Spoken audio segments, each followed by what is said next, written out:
Have you ever met anybody that's constantly complaining about their lives and doesn't do anything to change it?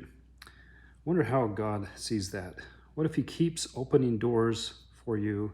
He keeps removing obstacles, sending help, and all the person ever does is complain. At some point, He will stop intervening. In the time of Moses, the Israelites had been oppressed for generations, hundreds of years, and they cried out to God for freedom. Exodus tells us He heard their groanings and He remembered His covenant, and He sent a deliverer, Moses. Miracles followed, plagues, protection, even the Red Sea was split in half.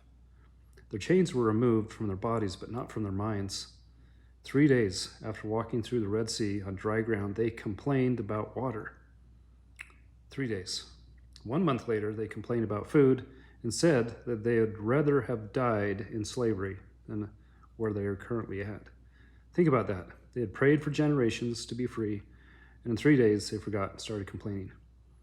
It was only about 200 miles from Egypt to Canaan, the promised land, a journey that should have taken 10 days. But it took 40 years. Why is that? They started complaining about the path.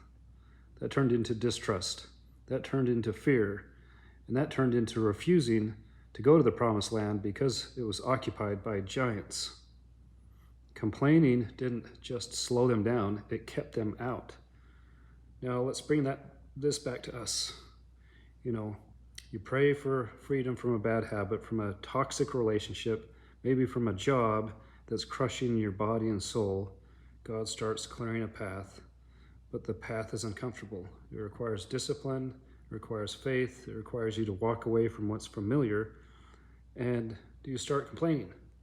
The path to freedom will always feel harder than staying in chains at first. But don't forget where you came from. Remember the prayers you prayed. Remember the captivity He brought you out of. Remember the miracles already in your life. Complaining about what God gives you leads to the same result Israel had, wandering in circles. Do you want to see the promised land? Then accept the direction, even when it's harder than you expected. When God shows you the road to freedom, don't complain about how hard it is. Ask Him to make you stronger. The wilderness is temporary. Unless you're complaining, that makes it permanent. Recognize His hand, recognize His voice, and move forward and give thanks to God for the path He puts you on.